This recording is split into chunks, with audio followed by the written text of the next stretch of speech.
From uncoverdc.com, an article by Brian Cates, published October 20th, 2020. The Bidens have always been a massive national security threat. Both a recent Senate Homeland Committee report and an abandoned laptop computer have made it crystal clear how much of a national security threat the Biden family is. This family was a massive national security threat the entire time Biden was functioning as the Obama administration's foreign policy point man in places like Ukraine, Iraq, China, and many other countries. Should Joe Biden be returned to political office, his family would instantly become a legitimate national security threat once again. In an earlier column here at Uncover DC, I covered the new revelations contained in that Homeland Committee report regarding what I have begun referring to as the Hunter Biden 8-year magical mystery world bribery tour.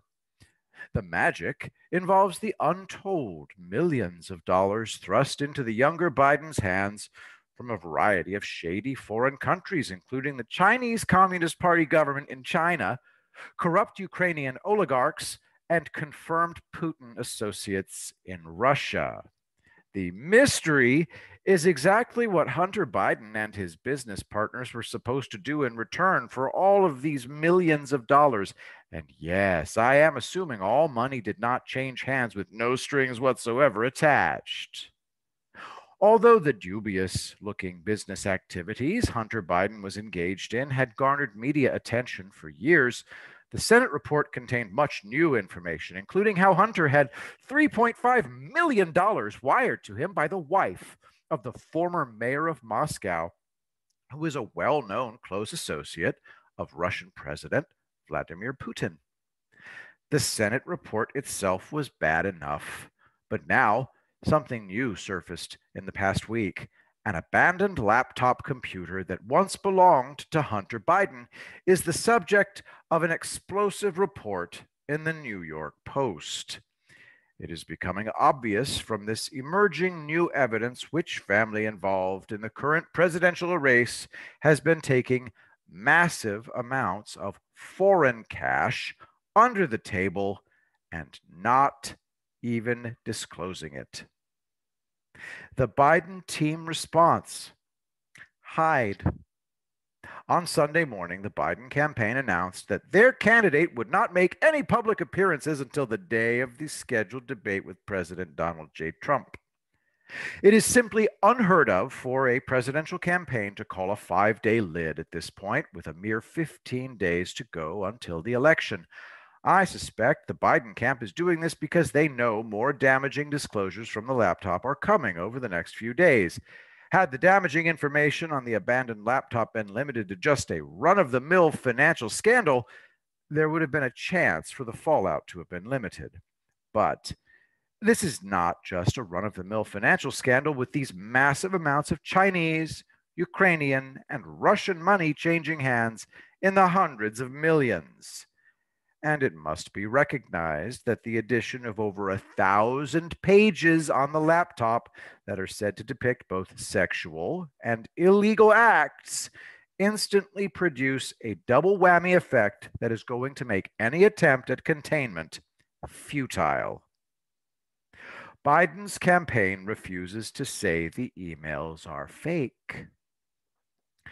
If these emails were not authentic, that would have been the very first point the Biden campaign would have stressed from the day the New York Post's story appeared. 4 days into the laptop furor, as I write this column, not a single person in the Biden camp has disputed the authenticity of the emails on the record. That fact is very revealing. If the emails were fake Russian disinformation, as many in the mainstream media are loudly claiming, the Biden team has had plenty of time to say that themselves on the record. Instead, they are standing pat, saying nothing about the email's authenticity and leaving it up to their media allies to circle the wagon and say it for them, which, of course, their DNC media complex allies are more than happy to do. Despite the clear chain of custody and a federal investigation using a grand jury, irresponsible media propagandists in the mainstream media have spent days loudly dismissing Bidengate as a Russian disinformation hoax. Ponder the irony of that for just a minute. The real scandal is fake. The fake scandal is real. The people who spent 5 years relentlessly pushing what many of them knew was a fake Trump-Russia collusion hoax manufactured by the Hillary Clinton campaign is right now stridently claiming this growing national security scandal involving the Biden family is a Russian hoax. These people are not journalists, they are propagandists who cover up real crimes for their friends and accuse their enemies of crimes they haven't committed. I cannot wait to replace them. Say, what was the anti-Trump script for all these years? Once you take their money, they own you? The whole point of the Russiagate hoax for 5 years now has been that Democrats and news media reporters just knew the Trump family had taken Putin's money, and so Trump would do whatever Putin ordered him to do. It was claimed that taking this foreign money compromised Trump and his family, and so, based on this false claim, Trump's family was subjected to 4 years of investigations by both the FBI and the Mueller special counsel attempting to prove they were taking money and orders from foreign governments.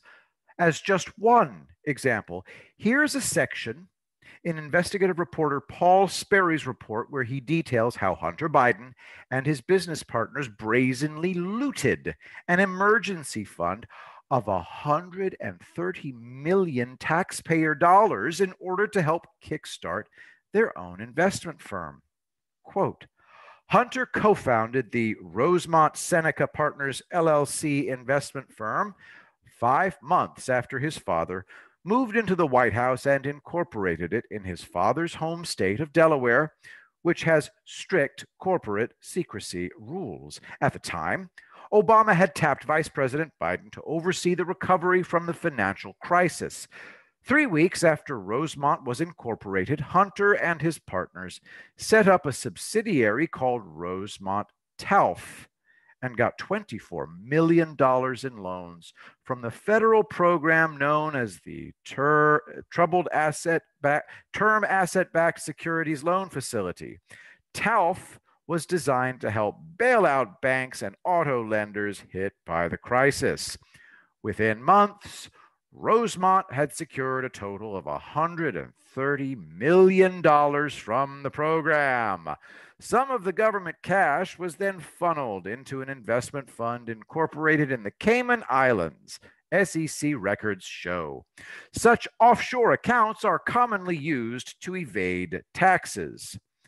The move raised ethical flags with government watchdogs who suspected the bailout cash was used to benefit a well-connected insider. End quote.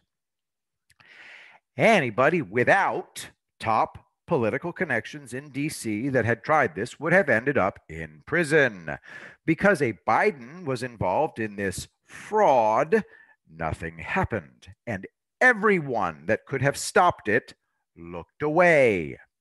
Given what this new evidence shows, the Biden family was a massive national security risk to the United States the entire time Joe Biden was vice president, and no amount of desperate media spin is going to hide this fact. With the kind of corruption his family was engaged in while he was Obama's vice president, handing the president's job to Joe Biden is simply out of the question. The Trump family withstood the investigations that targeted them. Neither the FBI nor the special counsel was able to prove the Trump family or associates took money and orders from Putin or any other foreign government. Now is the Biden family's turn, and I do not think the investigations into the Biden family and their decades of open, blatant corruption is going to have the same kind of happy ending. Brian Cates entered the political arena in March 2012 following the death of Andrew Breitbart. He is currently a political columnist for the Epoch Times and Uncovered DC. Brian is based in South Texas and is the author of Nobody Asked for My Opinion, but Here It Is Anyway. Twitter at Draw and Strike, Subscribestar Brian Cates, Epoch Times Brian Cates, and of course paypal.me/draw and strike. I will be the greatest president that God ever created.